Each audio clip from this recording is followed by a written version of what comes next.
Hello बच्चों, स्वागत है आपके अपने यूट्यूब चैनल बेसिक नॉलेज पर। यहाँ पर हम आपको चैप्टर नंबर 3 पढ़ाने वाले हैं, धातु एवं अधातु। इसमें से शॉर्ट नोट्स में आपको यानी कि 10 से 15 मिनट में आपको पूरा वीडियो आपको समझाने वाले हैं। सारा कंटेंट आपको मिलने वाला है। चैप्टर वाइज मैंने सारी चीज़ों को पढ़ाया है और नोट्स वाइज नोट्स आपको क्या पढ़ के जाना है, वहाँ पर ये चीज़ें दिए गए हैं। क्वेश्चन आंसर के तौर पर सारी चीज़ें यहाँ पर है। तो यह आपके सामने इस जगह आपको दिख रहा होगा, ये बुक है। इससे हमने सारी चीज़ों को निचोड़ यहाँ पर निकाल कर रख दिया ताकि आप चीज़ों को फटाक से पढ़ो और जाके वहाँ पर आंसर लिख दो। ऐसी चीज़ों को यहाँ पर बनाया गया है। तो चलिए यहाँ पर शुरू करते हैं अपनी वीडियो को। हमारी बुक ये साइड कर देते हैं और यहाँ से चीज़ों को हम समझते हैं। तो यहाँ पर जो चैप्टर नंबर हमारा 3 है, चैप्टर नंबर 3 धातु और अधातु यानी कि मेटल एंड नॉन मेटल। कहने का मतलब ये है।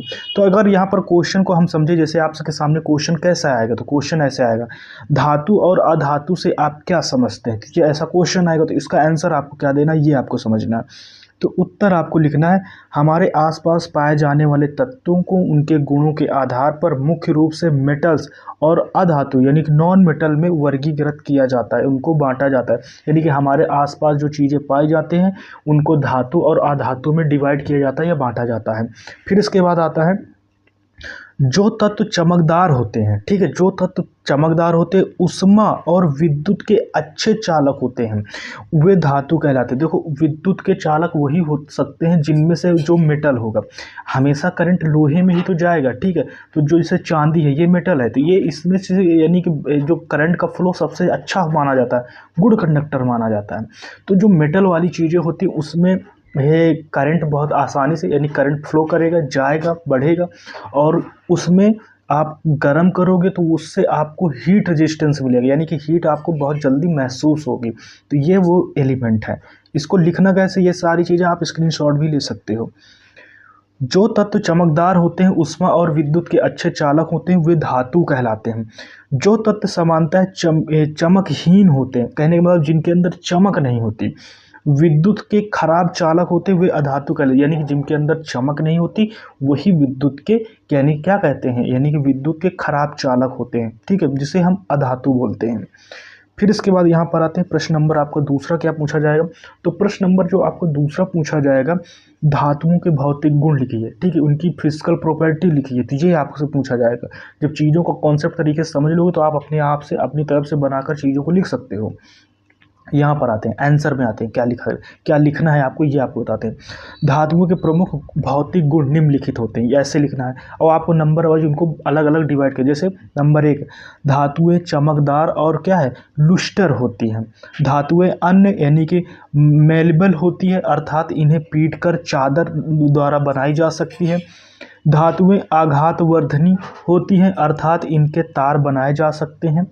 फिर इसके बाद चौथा नंबर आता है, धातुएं उष्मा एवं विद्युत के अच्छे चालक होते हैं, ठीक है।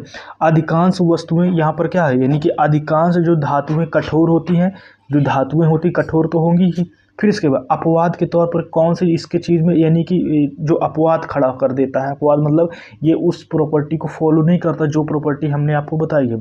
सोडियम और पोटेशियम नरम होते हैं, लेकिन ये क्या है, ये धातु है, ठीक है। सोडियम पोटेशियम क्या है, ये नरम है लेकिन धातु है। तो कभी कभी पूछ लेता है ऐसी धातु का नाम बताइए, ऐसे मेटल का नाम बताइए जो मुलायम है, जिसको चाकू से काटा जा सकता है। क्वेश्चन आता है जिसको चाकू से काटा जा सकता है, तो उसको सोडियम और पोटेशियम, ये दो चीज़ें होती हैं। फिर इसके बाद तीसरा नंबर आपसे प्रश्न पूछेगा। तीसरा क्या पूछेगा, धातुओं के भौतिक गुण लिखिए। आपके चैप्टर में जितने सारे क्वेश्चन पूछे जा सकते हैं वैसे ही क्वेश्चन आपको सामने बना के लिए गए हैं और आपको चीज़ों को रखा गया है। तो physical property of the non metal, यानी फिजिकल प्रॉपर्टी ऑफ मेटल, ये इंग्लिश मीडियम वालों के लिए, जिसको समझना है आप अपनी लैंग्वेज अपनी भाषा में लिख सकते हो। यहाँ पर चीज़ों को समझते हैं तो आंसर ऊपर या नीचे आंसर आते हैं। देखो, अधातुओं के प्रमुख भौतिक गुण होते हैं, ये आपको हेडिंग लिखना है, यानी कि अधातुओं के कई सारे, यानी अधातुओं के भौतिक गुण क्या है, यानी फिजिकल कंडीशन क्या है। धातुएं समानतः क्या होती, चमकीली होती, जिसको ड्यूल बोलते हैं इंग्लिश में। अधातु भंगुर यानी कि ब्रिटल होते हैं, ठीक है। अधातु उष्मा और विद्युत के खराब चालक होते हैं। जो अधातु होती है विद्युत के खराब चालक होते हैं। अब लकड़ी में करंट थोड़ी फ्लो करेगा, ठीक है, लकड़ी क्या है, अधातु तो ही है। अब कपड़े में करंट थोड़ी फ्लो करेगा क्योंकि वो क्या है, अधातु है। तो इनकी खुरदुरी होती है, तो वो भंगुर जिसे बोलते हैं। अधातु ना तो तन्य होते और ना ही आघातवर्धनी होते, मतलब इनमें इंटेंसिटी नहीं होती, ये बहुत ज़्यादा इनको टाइट नहीं किया जा सकता, तो टाइट ना करने के विषय में इसको तन्य बोलते हैं। ये चीज़ें आप समझ लो और उसी हिसाब से लिखना। अब इसमें इसमें भी अपवाद है। ग्रेफाइट विद्युत का अच्छा चालक है। ग्रेफाइट, जैसे आपको ग्रेफाइट देखना कहाँ होता है, तो आप पेंसिल पेंसिल के बीच में जो ब्लैक कलर जिससे आप चित्र बनाते हैं, जो पेंसिल होती है जो बीच में ब्लैक कलर का होता है, उसको ग्रेफाइट बोलते हैं। उससे करंट हमेशा जाता है। कभी चाहे टेस्ट करना, लेकिन सेफ्टी को देख के रह के, ठीक है। तो ग्रेफाइट विद्युत का अच्छा गुड कंडक्टर माना जाता है। ये सारी चीज़ें, ये अपवाद है। फिर इसके बाद धातुओं की ऑक्सीजन से अभिक्रिया लिखिए। ये क्वेश्चन आपसे पूछा कि धातुओं को ऑक्सीजन से अभिक्रिया लिखे थे, इसको कैसे लिखो? Reaction of metals with oxygen. तो यहाँ नीचे है। अब ऐसे तो देखो छोटा सा यहाँ पर ये लिखा है, इतना भी लिख दोगे प्रॉपर नंबर में एक भी नंबर कम नहीं आएगा। धातुएं ऑक्सीजन के साथ अभिक्रिया करके धातु ऑक्साइड बनाते हैं, और धातु ऑक्साइड सामान्यतः क्षारीय प्राकृतिक होते हैं। देखो यहाँ पर नाम भी नहीं आपको याद रखना ज़्यादा।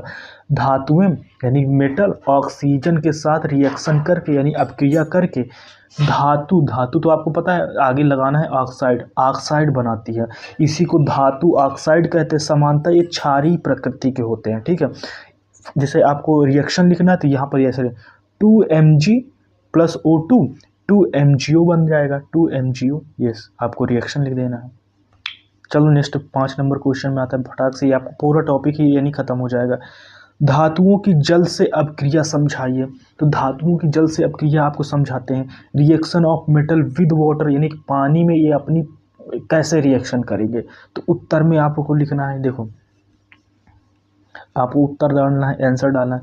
धातुओं की जल से अपक्रिया उनकी क्रियाशीलता पर निर्भर करती है। क्रियाशीलता यानी कि उनकी क्या क्या यानी प्रॉपर्टीज़ है। धातु जल में अपक्रिया तभी करेगी, उन पर निर्भर करता है ये मेटल पर। सोडियम और पोटेशियम ठंडे जल को तीव्र अभिक्रिया करें।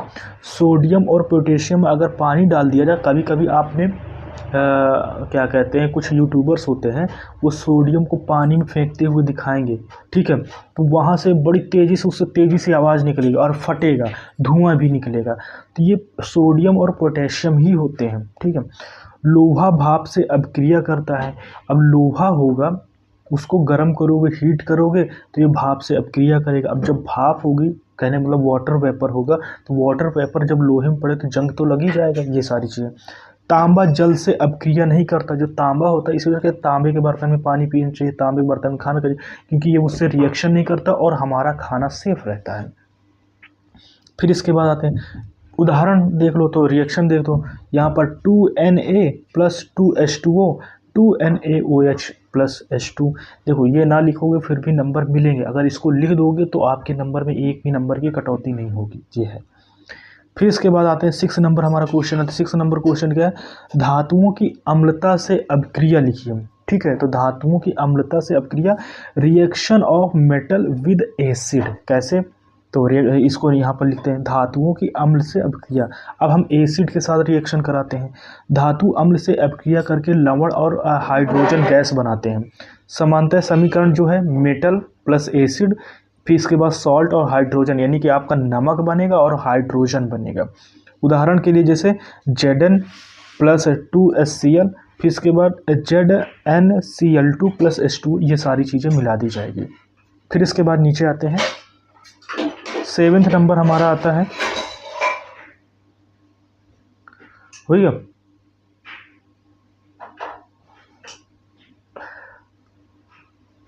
निकाल फटाक से।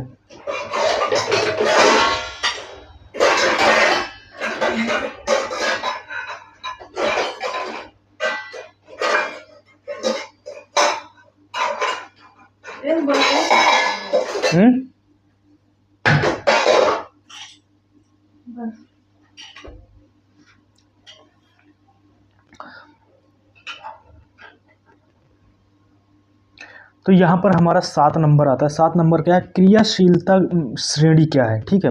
यहाँ पर क्या है 7 नंबर, क्रिया श्रेणी क्या है, तो क्रिया श्रेणी क्या है इसको बता दें, यानी रिएक्टिव सीरीज क्या है, तो इसको आपको समझते हैं, ये क्वेश्चन आते हैं, ठीक है। ये तभी आपको बताया जा रहा है, चाहे प्रीवियस ईयर पेपर उठा के देख लेना, तो हर चैप्टर से 1 या 2 क्वेश्चन आपके बन जाएंगे। तो ऐसे ही क्लास 10th में एग्जाम होता है।